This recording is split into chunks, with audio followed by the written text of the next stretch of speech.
covering the High Plains with news, weather, and information. From TV23 Studios in Sublette, this is High Plains Today. Hi, everybody. Thanks for joining us on High Plains Today right here on TV23. You know what? It is Thanksgiving week, and we are taking some time off to get things caught up and to be with our families. So, to start this week, we are going to have a three-part series we taped at the National Weather Service office in Dodge City. It was quite an interesting visit. We spent over 3 hours there talking about what the National Weather Service does. Now remember, if you miss any of the shows, we upload them on our Facebook and YouTube page. You can find those at KDGL TV. We're outside the National Weather Service office here in Dodge City. We're going to go inside. We're going to go into the operations room inside, and we're going to talk with Jeff Hutton. And we're going to find out more about weather than I probably want to know. But come on, let's go in and see what we can see. We're walking into operations at the National Weather Service here in Dodge City. As you can see, there's a lot of computers in this room. We're going to talk with Jeff Hutton. He is the Warning Coordinations Meteorologist for the National Weather Service.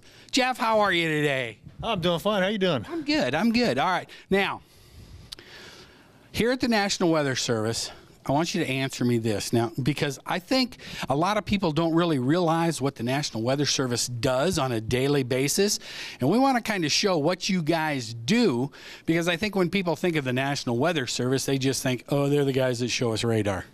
No, we do all kinds of 24/7, 365. So we're always here. Did you know we release a weather balloon twice a day? I heard that. I want to see that. Yeah, we'll show you that. We have balloons that go up to 100,000 feet from the surface all the way up. And, of course, we take observations. All this computer equipment here. We're doing forecasts. We're doing social media, Facebook, Twitter. We keep everybody informed of southwestern Kansas, what's going on. So, yeah. Well, that's just the office here in Dodge City. I mean, but the other thing is, now set this straight for me, because, you know, you watch your TV weather guy. You watch the Weather Channel, you watch Weather Nation, you watch all these places. Yeah. And are they getting stuff? Now, do they have their own stuff? Or are they getting information from the National Weather Service? They get a lot of our information from the weather balloons, satellites. The National Weather Service has an array of satellites we use. And so they're using that data to make their own decisions, if you will. They can use our products also, but perhaps they have a different opinion. That's fine. You guys are the big boy on the block, though, because you got all the cool toys that they get to use and package, right? They get to use it, repackage it, make it pretty, and use it for different reasons. So we have different customers, the general public. We've got KDOT, we've got law enforcement, emergency management. A lot of people use our data. So, and the other thing is, on your radar, just in the state of Kansas, now, how many radar sites do we have within the state of Kansas that are operated by the National Weather Service? In Kansas, we have 4: Goodland, Topeka, Wichita, and don't forget. Who am I thinking? Oh, yes, of course, right here. Oh, I never remember ours. And then we've got Hastings, Nebraska. We've got Springfield. But, you know, even Vance Air Force Base, they cover part of south central and southwestern Kansas also. We could look at it, Pueblo, Amarillo. We've got, you look on the screen right here, all those blobs, those are the different radars that we use. So you pretty well have the Great American Southwest covered. Absolutely. All right, so this screen here that we're looking at, now this is the radar picture out of all those that you just mentioned, correct? And I'm guessing Oklahoma City down there. Yeah, we've got Oklahoma City. We even got down Frederick, Oklahoma, over there in east central New Mexico. So, yeah, there's a bunch covering our general part of the world. And so right now that's a loop showing probably insects, believe it or not, that are traveling north on the wind, maybe a little bit of dust, little particles, but looks like there's some insects still out there. We need to get a hard freeze, get these things killed off. So your radar is that sensitive that it can see a bunch of insects. Because I would go, oh, that's just ground clutter and stuff. But you're telling me your radar is sophisticated and has a fine enough eye that it can see insects, birds, whatever? Absolutely. You see it's moving. All that is moving right there. And we've got a south wind. So yeah, it's very fascinating. This time of year, evening, especially on a calm day, we see the bats leaving the Alabaster Caverns down in northwest Oklahoma. Shut up, you do not. Oh, really? Absolutely, absolutely, yes. So you could track the bats if you needed to. We could track any type of avian thing. So the birds that are migrating south, especially at nighttime, we'll start tracking those headed south. Absolutely. All right. Okay, so there, we've learned something there. These guys can see bugs. You can see down to the bugs. You're watching High Plains Today on TV23 with host Chris Jewell.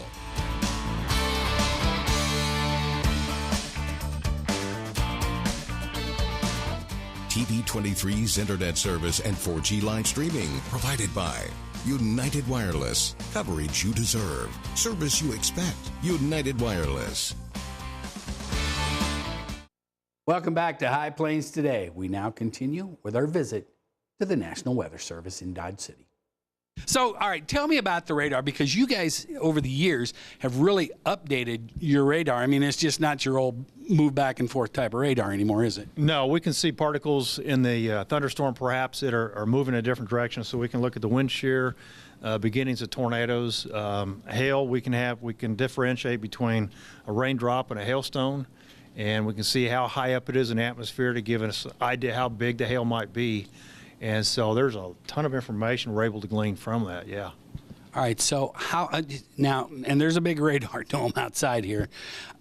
How fast is that moving? I mean, how many times does it go around? How many readings does it give you per minute? I don't know, per hour? What does it do? It depends on what mode we have it in. Right now it's at a slower mode, but when we have severe weather rapidly changing, that thing will go from there to the surface, and it'll actually elevate upwards by itself.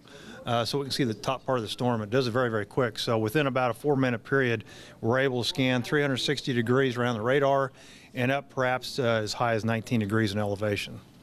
So 19 degrees, how far out will that radar see? We can actually see particles out to about 250 nautical miles. We can see wind information to 125 nautical miles, 124, which is roughly a little over 140 miles as a crow flies. So we can see out there quite a ways. And we can also dial into Goodland, and we can look at the Vance Air Force Base, Wichita. So we have different looks from different radars. So, all right, at 19 degrees, when you're shooting that baby out at 124 miles, 125 miles, how high is that seen? I would have to look exactly, but probably... Well, give me a guesstimate. Nobody's going to say, nobody's holding you to it. 12,000 feet. How's that? Okay, so you can actually see thunder. Now, is there a way that the Weather Service can see thunderstorms that are building higher than 12,000 feet? Oh, absolutely. I mean, that's at the lowest slice. So if we had 19 degrees, yeah, we're looking way past the top of the thunderstorm as we get out from the radar. So that's just at the lowest slice if you go out that far to 124 nautical miles. So yeah, we normally will watch the storm developing first, mid-levels, and it kind of works down or maybe works up. So we look up first before we look down. So now the old radar used to send out a vertical or a horizontal beam, and now this newer radar does both? A vertical and horizontal. It's called dual polarization. And so we're actually able to look at how the raindrop, if you will, is oriented, if it's flat, if it's vertical, kind of get an idea of is a big raindrop, small raindrop, hailstone, ice-covered water. There's all kinds of things we can glean from that. So. All right, big raindrop, little raindrop. What does big raindrop, little raindrop tell me? A bunch of little tiny raindrops. Perhaps that's a situation where it's more of a tropical environment. If it goes into a big raindrop, it maybe is going to fall at a different rate. Then we've got hail growth and things like that we have to be concerned about. So, and then when we get into winter now, as different ice crystals are out there. And different ice crystals will mean a big old fat flake, or maybe it's those little tiny flakes. And so a lot of information we can glean from that. So big flakes, little flakes, does that mean little flakes mean more snow, big flakes mean less snow? That's the old almanac thing. What I say is a big flake that falls down and it comes together with another big flake. You get them big old fluffy things falling down, but sometimes you get the rapid accumulation from those big flakes. Or maybe they stick on windshields or signs, or maybe they're wet enough to get on the leaves that are still on the trees this time of year and take down limbs. So. We're getting close to that season. Now, let me ask you, because we're pretty much out of the spring and summer severe weather, correct? We can still get thunderstorms in the wintertime, but yeah, for the most part, most of the severe weather as far as hail, high wind will be east of us. All right, now that you mentioned that, now I'm going to get off track just a little bit because you mentioned thunderstorms in the winter, you know, and people talk about thunder snow. Explain thunder snow to me. Basically, it's a thunderstorm with cold temperatures where you got freezing rain or snow. As simple as that. Now, they're not the tall ones that we see during the summertime, I mean, but it's something that's producing lightning. And a lot of times we get a thunderstorm in the wintertime with snow. The snow rates are incredible. So, personally, I'm a meteorologist. I like that. You want major weather, don't you? I want that 4 inches of snow in an hour. That's my dream, yes. Welcome back to High Plains Today. We now continue with our visit to the National Weather Service in Dodge City. All right, so tell me some of the other stuff that we're looking at here. I mean, you've got our U.S. drought monitor over here, and I can see southwest Kansas. There's nothing yellow or red there. I mean, is that good? Well, actually, we still have an area where we call moderate drought from about Great Bend, looks like up to about Oberlin, kind of over to Goodland. So they've kind of been missing out a little bit. But for the most part, the High Plains, we've seen a situation now where the drought is no longer there. Even in eastern Texas. Now, this was about a month ago. And so with the rains we had in the last couple weeks, that drought there is probably also being alleviated. But as you see out west, California, very unfortunate they're still in that exceptional drought. We're hoping this El Nino is going to help to alleviate that a little bit. And there's some hope, but it's not going to take care of the whole drought. Okay, El Nino, let's get right. I'm gonna do a lot of switching subjects here because he starts talking this stuff and it's Schumann's going by me, so I'm going to ask the questions when I get them. All right, explain El Nino. Okay, if you can look at the graphic right here, we have, I'm going to put my finger up here. Here's the United States right there, South America. This is the equator. All right, these warm waters right there, the reds, the oranges, that's where the water temperatures have warmed up significantly above average for an extended period of time. That's what we call the El Ninos. When this area of the Pacific warms up above average, and so that's the warm event, the El Nino. And the jet stream will respond to that eventually. It hasn't yet, but eventually the jet stream is going to respond to that, where it's going to take all this Pacific moisture and spread it right into the southwestern, western United States and across the U.S. So, but as I said, right now the jet stream is not behaving like an El Nino. We think it will. So, you know, it's been a little bit wet up in the northwestern United States, which is good for them. And eventually, I think we're going to impact California, at least for a couple months. Well, they could use that with the wildfires and all those types of problems they've been having out there. Now, when the jet stream, okay. How is the jet stream? I mean, what controls the jet stream? What makes it go, you know, way up and down, and what makes it do that? Well, the jet stream is basically there because we have temperature differences as you go from the equator to the poles, and the gradient will help form those winds. Those winds increase, they start to buckle. But looking back at the graphic, the top here, this is what we would typically see with an El Nino, is this jet stream across the Pacific extends all the way across the Pacific, gets laden up with a bunch of moisture, and then that moisture kind of slams in the southwestern United States. But what is happening right now is more like a La Nina, which is the cool event where the jet stream is buckling up into western Canada and then into the United States. So it's taking all that wetness and taking it up to the northwest.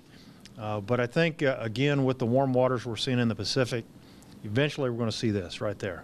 Okay, so with the El Nino and this moving right across into the southwest, will any of that moisture reach southwest Kansas in storm fashion or anything like that? Yeah, typically we see that when the waters are warm and where they're warm at. Typically we will see some moisture increasing in western Kansas, especially the second half of the winter, late winter. So the wettest part perhaps is going to be January, February, and March. Yeah, we'll have some late this fall and early winter, but the majority may actually occur late winter. Ooh, can't wait. Yeah, I know. I can wait. You can't. That's the whole difference here. I may drive to Goodland. I'm going to drive up there and watch the storm. I don't know. That's right. That's right. We do have one rolling this way. So when we're looking out here at the radar, and I'm assuming we're looking at what, Denver and Denver. Okay, and so up here, I mean, there's some blue, whatever there. Now, is that moisture? Oh, that's the Rocky Mountains. That's the Rocky Mountains. Okay. So really, there's no precipitation showing up right now. This being Monday, nothing going on. Everything is still out west. So now we're just looking at insects, mountains, probably some birds. And wind farms. We can see the wind farms in southwest Kansas, right? Absolutely. There's some wind farms there. Okay. Now, yeah, because we can see those on the Dodge City radar. But do you want to see something really cool? Well, Yes. Yes. I mean, some of the stuff I've seen already is pretty cool. All right. Now this is actually, the colors represent movement of the air. So the greens is something coming towards radar. Radar is right here. So the green is kind of coming towards the radar. The red's moving away this way. And so we could actually probably, if I zoomed in close enough, pick up vehicles on the highway. Going to and from, going away and towards. Right. Absolutely. So, you know, we can zoom right in there, and here's a highway. This is Highway 50 coming into Dodge City, 56 going away from Dodge City. Here's 283. So, yeah, all these bright colors are vehicles that are moving towards and away from the radar. That is the Doppler effect. Hey. Okay. All right. That's slick. I can't believe. I was impressed with the bugs, and now you're watching cars go by. On a slow day, you watch the cars go by. No, on a slow day, we still do social media. We still make a forecast out to 7 days. So that's true, because Jonathan is over there. He's just typing away. He's looking at a bunch of screens. He's got a satellite picture on his left there. I don't know what the one on the right is. It's got a bunch of lines on it, and I don't know. I can tell he's got the radar. But he is working on the forecast for pretty much southwest Kansas, correct? Yep, southwestern Kansas. We go all the way from Syracuse to Elkhart over to Medicine Lodge, and then kind of diagonally up to Hayes and Waukeeny. So we got 27 counties that he's making a forecast for right now. That's a bunch of counties. All right, Jonathan, we're counting on you to give us a good forecast. I don't care. I don't know. I think he's over there making it up, but not really. I was talking to Jonathan earlier, and he was so far above my head that it was sad. All right, tell me what we're looking at on this middle monitor here with all the lines. Okay, what we're looking at is actually a computer model guidance that one of them we look at. And, this is what I call the fantasy period. This is 10 days out. And is it likely to verify? Probably not 10 days out. But we're going to be looking, all the lines is different data from the top part of the atmosphere down to the surface, winds, temperature, and things like that. So, you know, what I was saying, that we could have a storm developing in the plains sometime the week of Thanksgiving. So that's kind of during that period. So we're going to kind of watch that and see how it trends. All right, so hang on. I'm going to move in here on this side of you here. Okay, so 10 days out, looking at Thanksgiving. Now, where is that storm coming from? Is this it up here coming down? Well, that could be one position. I mean, we're 10 days out, so it's most likely not going to be right there. But if we come over here to my satellite. Okay, so you've got all of North America here, and you're over into Asia and Russia. Okay, so we're basically looking right down on the North Pole. Yeah, right here where my finger's at. That is the North Pole right there. Right. So this is taking a bunch of satellite pictures and looping them all together? Right there. That's taking them all and then making it this nice composite loop. And we're tracking actually moisture. Those are the whites and the greens is the amount of moisture in the air. It's called a water vapor imagery. So that's tracking the little swirls in the atmosphere, and we can kind of track them all across the globe, the northern hemisphere, not the southern. And so we can kind of get an idea where these systems may be coming at. So the windstorm we're going to have Wednesday is actually dropping right down here, right there into the. Okay, so it's coming down here, right from the northwest then? Right, it's kind of settling into the Intermountain region of the west, and then that'll quickly move out into the plains on Wednesday. Okay, so how's that going to, I mean, what's going to make that move out into the plains? Well, as you can see, everything is kind of swirling around the North Pole. So in general, the northern hemisphere moves west to east like this. So we have this circular motion, but there is north to south components to the movement, and it just depends on how everything, the energy kind of bunches up a little bit. So in general, everything's going to move west to east, but eventually we have something that'll dig down in here, and it'll spin around for a couple days, and that's when we look for our big rainy events or snow events sometime during the winter. Okay, so and then being down here, I mean, we're looking out here into the Atlantic, then this probably gives you a pretty fair shot of hurricanes that are coming this way. Well, not to Kansas, but to the East Coast. Yeah, absolutely. In fact, there's a little system developing right here, but it's not going to make it to the East Coast. It'll kind of come out along the Gulf Stream and head that way towards, maybe up towards the UK in that area. Okay, so does the Gulf Stream, does it dictate how stuff out over the ocean moves? It can, yeah, and then also supply moisture for storms. So the rain event we had in South Carolina, a month ago or so, with 24 inches, it was not from that hurricane, Joaquin. It was actually from a little system developed in the southeast United States, but drew all that moisture from the Gulf Stream area, very moist and laden air, back upslope into the Appalachians, and they were able to get that. But what we can see is a blocking mechanism that occurs in the North Atlantic, does not allow these systems to come all the way across west to east for time being, and that's when they kind of close off and spin over the United States for a couple days. And I suspect that will happen later this fall and winter once again. And then does that bring a lot of precipitation or moisture or storms to the United States then? Absolutely. Wherever it sets up, it could be there for a couple days and bring quite a bit of moisture. So this system coming through right now on Wednesday, there's no blocking, so that's why it's able to go ahead and develop pretty good and then lift rapidly out of the plane. Okay, and then looking at this one, I mean, this is several days before that comes down, but looking at how this goes, so then if it tips across northern Kansas, northwest Kansas, and into Nebraska, Iowa, and on into Wisconsin, I mean, is that the way that that's probably going to go from looking at that? Just for this period. Okay, tomorrow that's going to change, isn't it? No, this system will be north of us, but the systems that perhaps come in later in the fall and winter may have more of an opportunity to get more amplified, is what we call it, and get farther south into New Mexico. If it comes out of New Mexico, that increases our odds of getting something in southwest Kansas. So, okay, so if it's going to come out of New Mexico, I mean, where's it is it coming off the west coast and coming towards New Mexico and up, or what's it? I mean, where's it drawing its moisture? Well, it will probably draw moisture from the Pacific region right in here, but at the same time, at the surface, it could bring moisture up from the Gulf of Mexico, which is right here. And so that's why we get sometimes really wet storms, as we get that moisture coming up out of the Gulf through West Texas and rides right up into the high plains. So that's kind of what we look for there at the surface, but the Pacific moisture, that just may help to seed the storms. Okay, so when a storm comes up, in order to give us moisture coming up from the Gulf like that, now is that wrapping around a low pressure? At the surface, yeah. If we had low pressure down, let's say south of Amarillo, Lubbock, then that moisture is wrapped. It's aloft, it can be lifted aloft over the cold air, and then that kind of comes poleward, comes west towards the Rockies, and that's when we get a lot of the precipitation.